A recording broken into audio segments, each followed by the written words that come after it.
अभी उन्होंने इधर नहीं आना चाहिए, उन्होंने दिल्ली में रहना ये बहुत बेहतर है। एनडीए उनका चेहरा बनाएगा ऐसा मुझे लगता नहीं है। अगर वो चिराग को अगर यहाँ असेंबली आकर लड़ने की इच्छा है, वहाँ मैंने मांग किया है, तो यहाँ क्या है, यहाँ का जो चुनाव है, तो ये चुनाव में मैंने निर्णय लिया है कि हम एक भी सीट नहीं लड़ेंगे।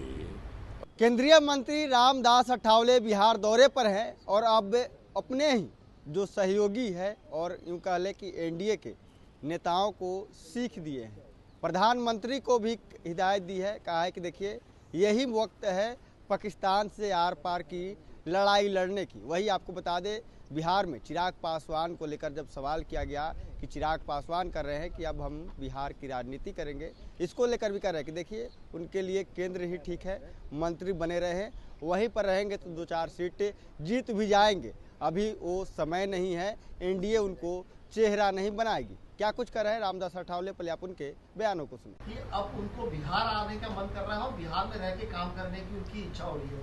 क्या आपको लगता है कि चिराग पासवान को एनडीए का फेस यहाँ बनाना चाहिए या मुख्यमंत्री पद का उम्मीदवार बनाना चाहिए, क्योंकि वो लगातार कह रहे हैं कि बिहार आने की इच्छा है? मुझे तो भी वो चिराग तो हमारा अच्छा मित्र है, पासवान जी का दलित पुत्र। समाज से आते हैं, अच्छे हैं। नहीं, चिराग बहुत अच्छा मेरा मित्र है और रामविलास पासवान जी का पुत्र है, तो मतलब है। लेकिन अभी क्या उनकी इच्छा होगी तो अभी उसके लिए, लेकिन अभी एनडीए उनका चेहरा बनाएगा ऐसा मुझे लगता नहीं है। अगर वो चिराग को अगर यहाँ असेंबली आकर लड़ने की इच्छा है, तो जरूर वो पार्टी का निर्णय ले सकती। उनकी पार्टी के पास एमपी है और लास्ट इलेक्शन में अगर चिराग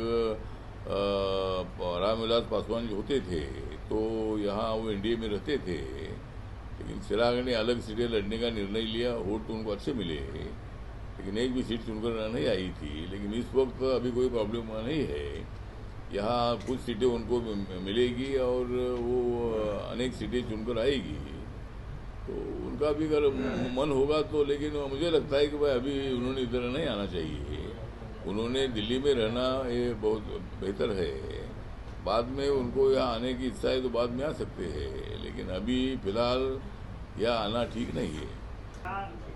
चुनाव लड़ने को लेकर? हाँ, तो मेरे पार्टी ने तय किया है कि भाई इस वक्त अपने को नीतीश कुमार जी के नेतृत्व में यहाँ चुनाव लड़ा जाएगा और माननीय नरेंद्र मोदी साहब और अमित शाह साहब है, नड्डा जी है, यहाँ जेडीयू के सब नेता है, रामविलास पासवान साहब के पार्टी के चिराग पासवान के लोग हैं, और भी जो साथी इधर एनडीए में है, मांझी जी, हाँ मांझी जी है और दूसरे कुशवाहा जी है। तो ऐसी जो छोटी मोटी पार्टियां सब यहाँ एनडीए के साथ है। तो मेरी पार्टी महाराष्ट्र में एनडीए के साथ है, लेकिन यहाँ मेरे पार्टी का यूनिट ऑल इंडिया में है।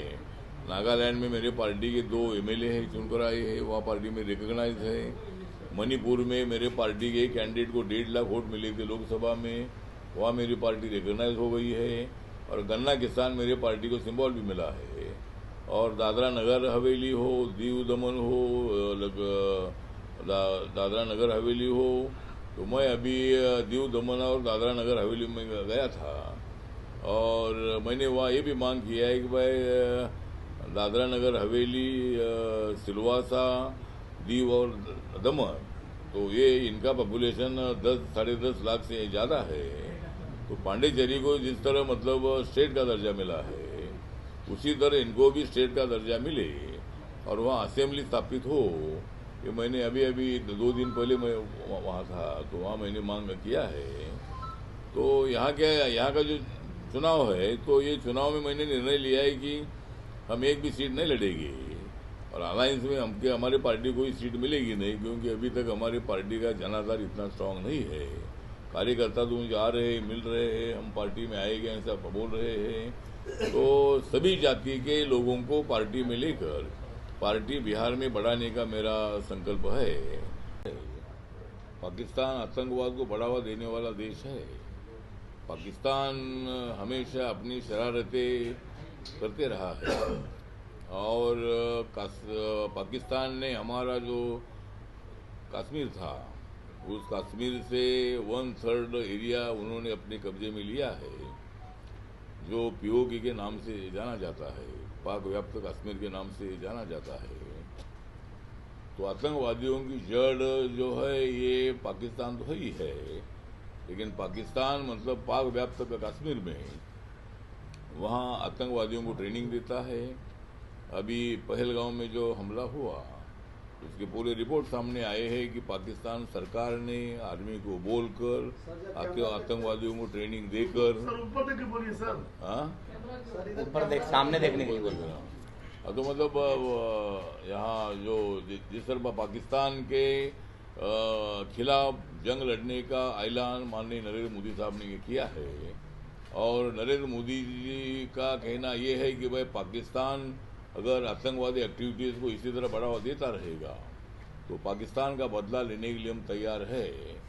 और जिस तरह पहलगांव में अनेक लोगों की हत्या हुई, वहाँ मतलब डरपोक हमला हुआ, मतलब ऐसे लोग आर्मी के ड्रेस में आए और उन्होंने मतलब हमारे टूरिस्ट पर हमला किया। उसमें अनेक राज्यों के राज्य के अपने भारत के बाहर के अनेक टूरिस्ट थे।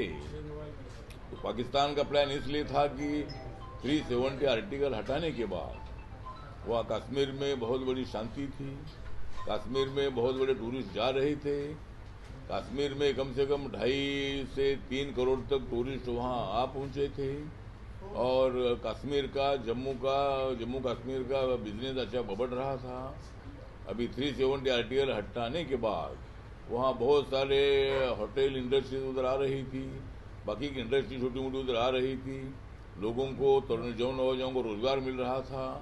तो इसी तरह मतलब ये इतना अच्छा बदल देखने के बाद पाकिस्तान ने प्लान किया कि भाई टूरिस्ट पर हमला क्या करेंगे, टूरिस्ट आना बंद हो जाएगी, और कश्मीर के मुसलमानों को बहुत बड़ा इसका नुकसान हुआ है अभी इसका।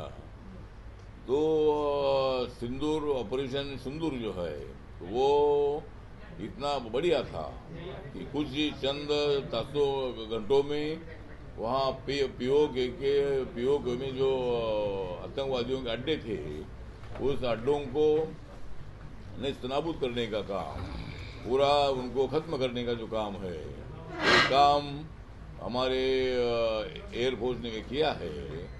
और ये बहुत बड़ा हमला था, छुटपुट की लड़ाई नहीं थी।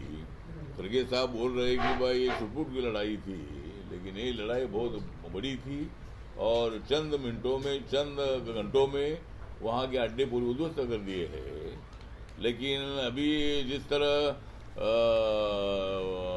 राजनाथ सिंह साहब भी बोल रहे कि भाई ये तो खाली झांकी थी, अभी लड़ाई अच्छी आगे बाकी है, तो पाकिस्तान को सबक सिखाने की भूमिका जरूर है।